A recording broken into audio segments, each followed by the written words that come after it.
নমস্কার, আপনারা দেখছেন আরএস টিভি চ্যানেল বিনোদন 24 ঘন্টা। এসো শ্যামল সুন্দর আলো তব তপহরা তৃষাহরা শম্ভ সুধা বিরোহিণী চাহিয়াছে আকাশে। এসো শ্যামল সুন্দর,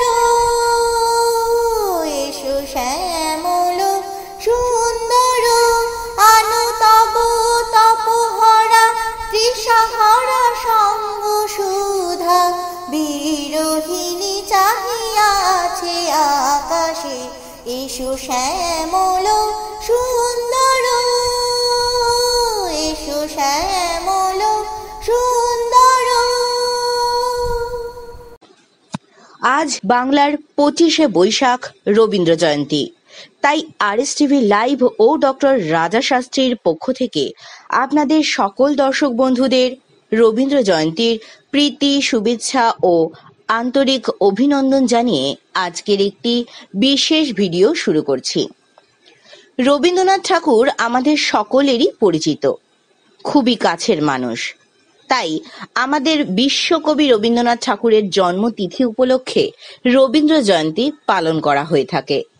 এটি একটি ঘরোয়া উৎসবও বলা যেতে পারে।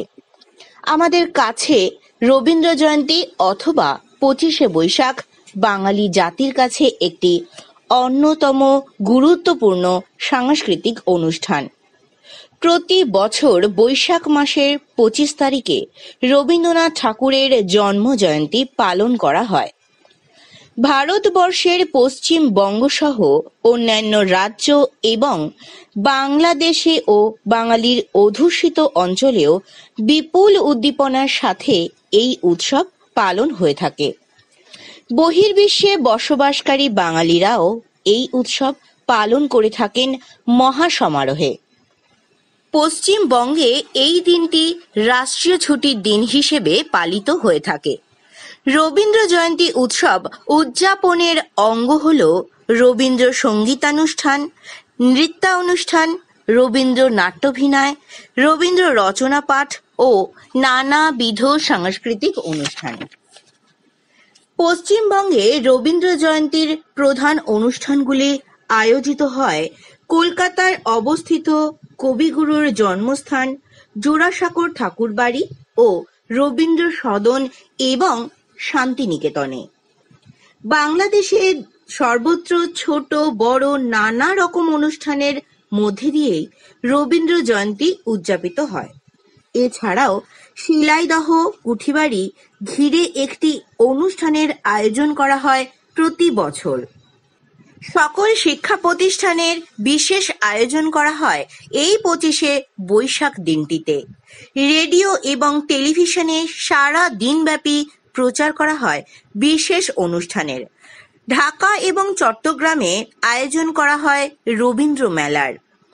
অন্যান্য কর্মসূচির মধ্যে থাকে স্কুল প্রদর্শনীর আয়োজন, বইমেলা, সঙ্গীত, চিত্রাঙ্কন প্রতিযোগিতা ইত্যাদি। রবীন্দ্রনাথের জীবন দশাতেও রবীন্দ্র জয়ন্তী উদযাপন করা হতো। ঘটা করে সাড়ম্বরে এই দিবসটি পালনের মধ্যে দিয়ে বাঙালি জাতি, বাঙালি ভাষা ও সাহিত্য, শিক্ষা, সংস্কৃতি, মন মানসিকতার বিকাশে রবীন্দ্রনাথের অবদানের প্রতি ঋণ স্বীকার করে আপামর বাঙালি।